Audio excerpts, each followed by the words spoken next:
Can we all remember a simpler time when Meghan Markle was just a briefcase-holding model and wannabe actress on Deal or No Deal, who, unless you watch Suits, was relatively unknown? As we now know, that has all changed. There isn't a day that goes by without headline after headline on the Sussexes' latest antics. And who knows what could be next for the world's most painful couple. Sky News Australia presents Digital Originals, Lies, Hysteria and Gaslighting, the Meghan story. Governor Meghan Markle, Senator Meghan Markle, or could it be, God forbid, President Meghan Markle?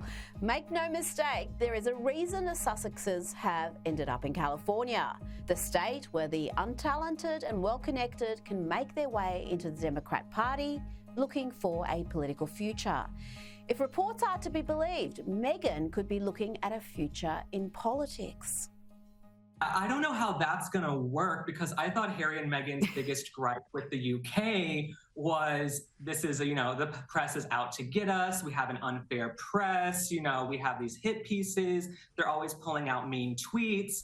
And when you run for office in the US, ask Nancy Pelosi, Michelle Obama, Hillary Clinton, even someone like Marjorie Taylor Greene, you've got to be the freaking Terminator. You've got to be able to take the hits and get back up every single time. You can't hop on the plane and run away to Vancouver to the mansion when you get some bad press, So I don't know how they're going to do if they run for political office here in the States, because I even think of someone like George Santos, who's humiliated on a daily basis, made fun of on SNL all the time. He still has to get up and show his face and smile. He can't run off and do books and documentaries and things like that.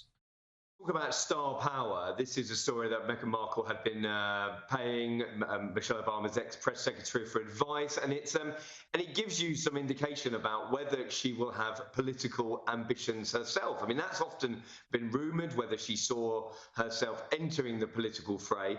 Again, we talk about their two star power. Love them or loathe them, they are very, very popular, and everybody talks about them. So again, when you talk about Harry and Meghan, you talk about the fact that they're globally recognised, the fact that they can do an awful lot in the charity sphere if we get across the noise that we've had over the last couple of years, especially.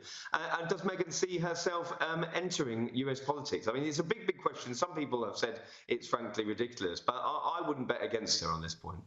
Do the American public want somebody's husband in the White House who openly admits to drug use, who openly wore a Nazi costume? And not only did he wear a Nazi costume, but he blames his brother and his wife for wearing the Nazi costume.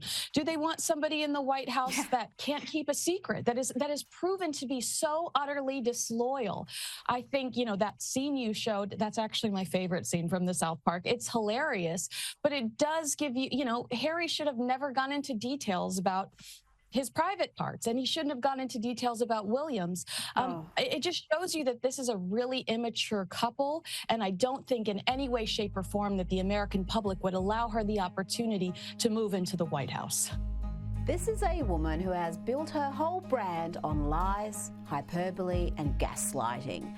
Some might say the perfect prerequisites for a politician. I would argue otherwise.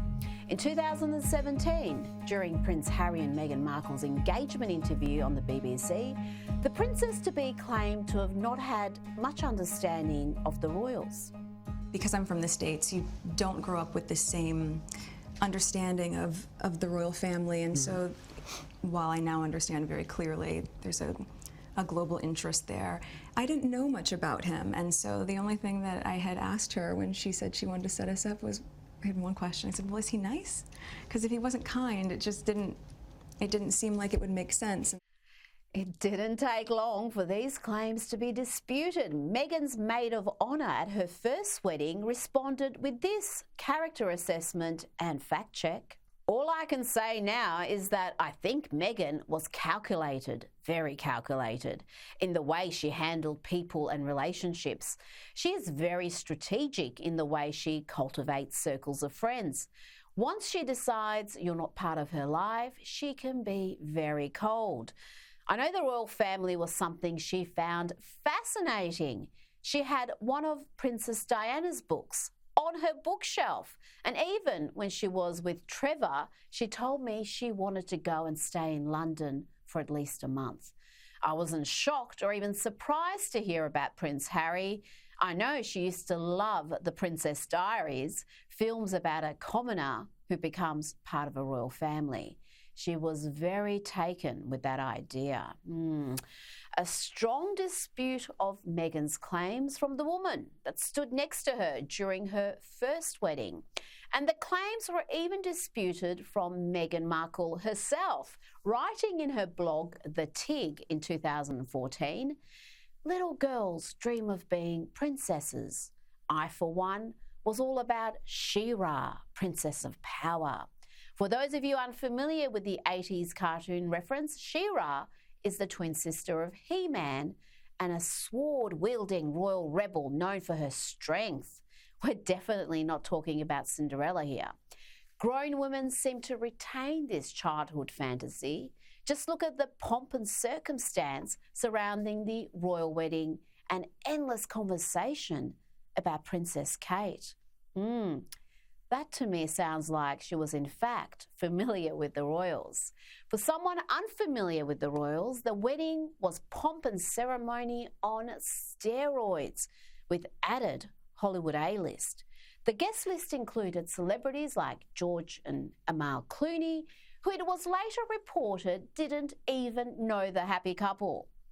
Sky News Australia host Piers Morgan also shared a similar experience with Meghan. Well, I love Suits, the show she was in, and I followed on Twitter 4 of the stars of Suits, including Meghan. And she immediately direct messaged me. She slid into my DMs faster than a greyhound. Do you have greyhounds in America? Yeah, they're good. And it was like, "Piers, I'm such a big fan. I'm so excited you're following me," and blah, blah, blah. And I was like, "Great, I really think you're great." And we exchanged messages. We then started emailing each other. She then brought in Rick Hoffman, who plays Lewis Litt in Suits. He came on my show here, Good Morning Britain. We sent Meghan pictures. She went to Africa. She sent me pictures from Africa and emails. She started sending me early episodes of Suits. I was on the inside You're track. in. This is the inside. Yeah. Then she says, "I'm coming to London to see my friend Serena play at Wimbledon, Serena Williams, and I'm going to have a couple of meetings, but I've got time. Do you want to meet up?" I went, "Great, come to my local pub." Handsome Cab? No, Okay. it was the Scarsdale Tavern, actually, in Kensington, ironically, a few hundred yards from Kensington Palace. And she turned up looking $1 million. We had 90 minutes together. I had pints of foaming real ale, as you'd expect from a British man. And she had a couple of dirty martinis. And we talked about life and the universe and Donald Trump and, everything, really. Her days as a deal or no deal suitcase girl. And I thought, what a delightful person. Nobody in the pub knew who she was. She just looked very glamorous, but no one knew who she was. And she left saying, "I've really enjoyed it. Yes, meet up again. Thank you very much for your time." She tweeted at the end of the week, "Great," or that day, I think, or next day, "Great to see my friends in London, including Piers Morgan." I was like, "Oh, great. How nice." Last I ever heard from her. She Bang. ghosted you. Ghosted. Gone. Drafted you like a bad habit. Brutal ghosting of all time. And then, of course, we've now seen dozens of other people say they too got ghosted. We all got frozen out. She had reached a loftier place. Yeah. And there was no room for people like us.